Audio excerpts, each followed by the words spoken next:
just talk? Can we just talk? Welcome back, guys, to Couch Talk episode 15. Hey, Big you G, guys. Lil G. we back. Sorry for the delay. I know it's been a while since we've been here. Nadia had a little, well, not I'm even gonna say a little. She had a big tragedy. She took a terrible loss in her family, and it delayed us from, coming on and giving you guys some couch talk. But I'll let Nadia go into that as to why we were delayed. Nadia. Well, hey, you guys. I appreciate you first and foremost. I want to say that, and appreciate you for bearing with us in case you were wondering, what's going on. Now we're back and trying to pick up where we left off, pick up the pieces. Thus far we've been trying to obey abide by the rules and stay in and social distance and everything. If this isn't your first time tuning in to Couch Talk, in our last episode, me and Big G, we discussed, how much we look forward to and wanted to bring our grandbabies down here to Georgia with us. And, we made light of it and we laughed and joked about how, their moms probably wouldn't want to come with them. It's so crazy because a few days after that, I received a phone call, multiple calls. Woke up to the news that my grandbaby passed away. He was only 3 months, 3 months and 1 week. And I just basically, I wanted to not only, let you guys know why we've been away, but, and like I said, it's not really a situation where right now I'm seeking any sympathy or anything like that. I just, wanted to bring awareness to, to you guys, about, what actually took my dang thing away from us. And it's S.I.D.S, sudden infant death syndrome.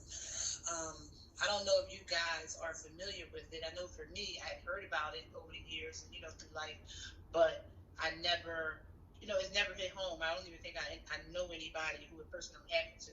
So for it to, the first time my first encounter with it to have been my godchild and her being as close as she is to me and my baby, him being as close as he was to me, it was really, really, not even gonna say was, it's still, it's really, really rough, hard to deal with, hard to accept. I just, upon it happening, I did some research. I was reading into it, and I'm not going to sit here and give you guys, word for word or detail for detail in reference to the things they say for you to try to stray away from as a parent, because it will really, really drive you crazy because it's everyday living. I mean, I guess, at the end of the day, it's in God's hands, and, the list would make you think like just the simplest things you're doing is wrong. And I'll throw this one out there, and it just was pretty much them saying, like even laying your baby on his stomach. And mind you, S.I.D.S is actually, up until you're 1 years old, this can happen to your baby. And there's, like I said, there's certain things that they tell you to try to stray away from. So, and laying on the belly is one of those things. And just how common is that? How common is it for people to say, oh, he falls asleep fast, or she falls asleep fast, she likes to sleep on her stomach, things like that. So like I said, I just really wanted to bring awareness to it. Maybe if you guys get a chance, look it up, Google it. Yeah, do some research. Yeah, do your research and get the information that I got, and ultimately it's in God's hands. And the information itself, upon everything I've read, it lets you know at the bottom to try to live your life, try to be normal, try to parent normal, don't go crazy about it. Don't, it lets you know certain things, but at the same time, it tells you like, don't be, what's the word? I mean, Don't feel just don't be guilty. You don't just be have to be, you have to don't, just do, it's no book to parenting. There's no book to parenting. So you have to be the best parent you know how to be. And, stuff happens. Stuff happens, and sometimes it's out of our control and we can't do anything about that, and just ultimately it definitely is out of our control. But again, at the same time, I just still want you guys to, because if there are things that you can prevent, like simple things. Because again, the list is very simple. It's everyday stuff that every parent I've ever came across or ran into. Even me with my godchild. Just period. Like it's just yeah, it's just things that, like I said, just open your eyes, pay attention to it, pay close attention to it, and because it's left a hole in my heart. It's left my goddaughter. She's trying to get herself together, and it's kind of crazy because you go one day you're a mom, and then the next day you're not, and it's like so sudden. And I told her the same thing, and I said, Tay, like regardless of what anybody says or whatever, even you're feeling, you were the best mom that you can be. So if this has happened to somebody, if it's happened to you and you're watching, just at the end of the day, don't let the guilt eat you alive, because you just know that you were the best parent that you could be. And even if you made mistakes, or even if, again, just don't feel guilty, because like my big G just said, it's not, it doesn't, being a parent doesn't come with a handbook. It really, really doesn't. And SIDS, again, that's no fault of the parent. If it does affect you, if it does hit home with you or one of your family members or your friends, it's no fault of the parent. It's just something that happens. So, sending my baby girl, I want to send Tay some love. I want to let her know, again, it was no fault of yours. You were the best mom you could be. They loved you, and you know, Shout out to if you're watching, Tay. Shout out to yeah, Tay. Best mom. there you go, the best mom she could be. That's And right. anybody that's watching, again, just please, just look, just try to pay attention to it. Try to look it up, just because. And another thing I also wanted to touch bases on, and again, it happened to us suddenly, and maybe it's 3 months. So, we were able to, and she was able to, make things happen in references, arrangements, and things like that. But I just wanted to throw this in the air as well. You know, some people, it may not be easy for, if this does happen, for you guys to come up and be able to make the arrangements, and for your baby to be laid out the way that you would want him to be.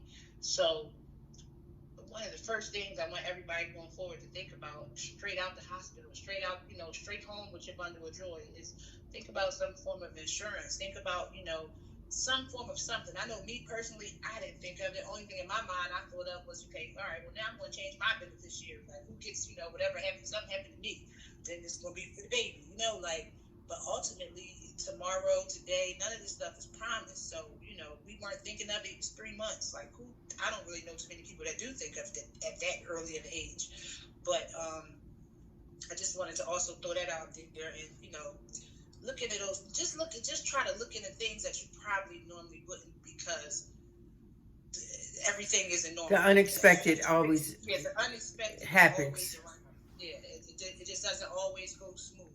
Even though for 9 out of 10 parents, they don't have to worry about that, or however, 99 out of 100, whatever, that 1% can sometimes hit you, and just still try to be prepared, and because everybody isn't blessed with a support system, they You look like you're freezing. as they can. Huh? You're freezing? I'm not. On my end, you see me? Okay, you good now. I see you. Everything's fine. Okay. Yeah. You guys, again, that's all. I just really wanted to, like I said, it wasn't really about no sympathy. We definitely wanted to let you guys know where we've been all these days, because we appreciate you tuning in, and, any events you check in, like, well, where they at? We're Couchtalk. Yeah. Like, life is, Yeah. family. So, yes, and you can see we still social distancing too. We had the social distance. Yeah, we had to get right back to it. Even though 13 and 14, we weren't. We wasn't social distancing, because we had did our quarantine mark, and we did 13 and 14 together. Right. And then the accident happened, and we had to, we was separated, and then they said this thing is going to hit even harder. This is going to be, these weeks are going to be the most crucial weeks of this COVID thing. So, with that being said, we still social. Speaking of it, not even to interrupt you, but speaking of it being, the crucial weeks, have any of you guys seen the Instagram that the I believe it's sort of, I guess it went viral, the video that the guy from Ohio made? Oh yeah, Um, yeah. yeah, it's a question of was it real or was it fake or whatever. I know for me personally, looking at it, whether it was real or fake, it still was like, my man, why are you so close to the people? Granted, in his mind, he's probably looking at it like, He was in jail. I mean, like, where can I go? Like, I right. gotta be this close to I the don't know people. if You know y'all what I mean? seen it or not, but it was a guy. He had his phone in jail, and they In the gave out. BOP system. Yeah, and they gave him. Everybody had masks. It was crazy because this guy was in a cell with the guy, two He said it was cellies, two guys. dying Two in of his them. cell with COVID, dying. I mean, and he says, "I'm not. I don't have it yet, but they want us to be 6 feet apart." And the cell is what, a 2 by. How big is the cell? You know. So about what, 6 by 8, 6 by 7, something like that. I mean, come on. Yeah. Yeah. And he said, I don't have it yet, but goddamn it, do you think? I don't know if that was some made up shit. People are. You just don't know. But you know what TMZ said? TMZ said it wasn't real or something. Right. TMZ said it wasn't real. So I don't know if it was real or not. It was just some. It was just some information. It's an eye opener. Rather him and a couple of his cellies, whatever the case may have been. That man showed us a tent, a big ass tent. Excuse my French. It was a big ass tent in there, and they planted this tent right there, smack in the middle of them guys' basketball court. Mm-hmm. So that wasn't fake. And what else would tent be doing there in the middle of the court? So again, this is my thing. Whether it was real, whether it was fake, whatever the case may have been, it still was an eye opener. And you have to think about it, like the people in jail, they're already giving out masks. I have a close friend, he's confirmed that they're giving out, Oh yeah. whatever. Not even the N95s. They're just giving out masks or whatever, and they're in there. So Yeah. they barely know what to do with us out here on the street, So Yeah. what makes you think we're gonna do anything different? They said my son said that they got everybody down there on 7th Street at FDC that everybody looking like mutants running around. Everybody got motherfucking masks, which they should have masks, but But this is the thing. So this is my whole thing. If his story was real or not, if he got them people to play around, whatever the case may have been, again, it opens your eyes, because what are they really going to do if these people do get it? they can't do shit. That's my point. You're freezing. You're freezing. If this video wasn't accurate, and if it was dramatized or whatever like that, it still makes you think. In the event the people do get it, what are they going to do with them? They're going to do exactly what he said. They're going to take the bodies and God, we just got to pray for them. We got to pray for the brothers. All our loved ones is oh God. Whether it be in the state systems, whether it be, in the BOP, just period. Just pray for them. And if you have someone in there, start calling, start making some noise, because come on, it's like main man just kept saying, I don't want to die in here. Like, I only got a year left. I don't want to die in here like this. And just imagine everybody that had their time is short, and they're looking forward to coming home, and they've already started their own plans. Oh God, and something like that hit him in there, and it's nowhere for him to go. It's nowhere. Like, well, they're supposed to be. I don't know how true this is, also, but I am definitely going to look into it. They're saying that they're letting a lot of inmates go. A lot of inmates, they're releasing a lot of inmates due to the COVID-19. I don't know how factual that is. It's just something that I did hear. It came on the news. And so I guess the narrative on the news, I guess that makes it politically correct. I mean, they've been saying that for a minute. If your time was short and stuff like that, they was going to start letting people out. I don't know, whatever. Just, I wish they let my son out. Let my son out. Let my son out. Let me fight from the street. Let me fight from the street. Damn, let my boy out. Let them boys out. If you're incarcerated and you have yet to get your time or anything like that, like, let them, like she just said, let them boys out. Let them fight from the street. Let them come home on home confinement. Don't let it just be a death sentence. Because if you're in there and you if the cell is only about a 6 by something, you can't. Shit is ridiculous. There's no way if you're walking right across 3 feet away from somebody else bunk and they over there then they coughing to their death, mask or no mask, like what, you know what I mean? Like it's no proper. It's going to be no proper burial. It's going to be no proper nothing. Like again, they barely know what to do with us. So I just again today, you guys, a lot of times we like to bring light to situations and stuff like that, but life hits us as well, and we can't always laugh and joke and kiki about everything, and Yes, because try to we get do. out We do have our show is basically upbeat. I mean, it's usually upbeat and have we be kikiing and stuff. But sometimes we are serious. This is we do be serious sometimes. And even in reference to this, I mean, maybe just because the tone of this one, speaking about the tragedy that happened to me, but that boy in his video, that's a tragedy for anybody that's in this situation. So just wanted to make sure, again, this one was just, awareness about S.I.D.S, awareness about the capacity in which they're treating the inmates. Yeah. Like all this stuff is just like,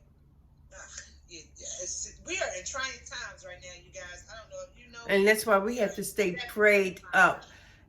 Prayed up.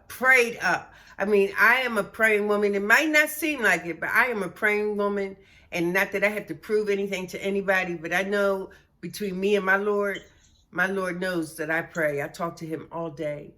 If I'm laying down, if I'm on my knees, if I'm standing, if I'm driving, if I'm doing dishes, I am talking to my Lord constantly. And I'm praying for everybody. I'm praying for this world. We need this thing to go. We need this thing to disappear. It needs to go. It's in the way. This shit is in the way. And it's crazy that you just mentioned praying because, ultimately a lot of times, like, not you per se, but a lot of times people, we tend to pray, when we need something. And if we're doing good, we don't even bother with the Lord. It's not even thanks or praise or none of that. So one thing I know in reference to religion and even just God, period, like, you are supposed to, in the event, inshallah, when all of this is cleared up and, continue to pray. Because, that's part of, repentance. If there's no need to repent, God, he don't need us. And that's just straight up. God is God. Whatever however anybody refers to him, whatever that religion is or whatever, one thing for sure, in every religion you're supposed to pray. And if God doesn't hear your prayers, or if you're not praying, what does he need with us? Think about that. Like, you think about it. Like, so don't always pray to God when you feel like you're in the bag or something's going on or, something like that. Continuously pray. You give him the glory even in your darkest hour. In your darkest hour, you give him the glory. Because that darkest hour could be even darker. Continue to reach out to your Lord. Continue to. Because this right now, I don't want to get too deep, but all this could be because, people got too content and just a lack of, and we're taking shit just too, and once you get too comfortable with something, it can be taken away from you. And we have all gotten too comfortable with everything. You know what I mean? Granted, I'm one of those people, this COVID-19, I don't really look at it as that's what's going on, this other stuff going on, but whatever's going on is knocking us off, just straight up and down. And it was supposed to, I'm one of those people that also believe that, whatever's happening is supposed to happen.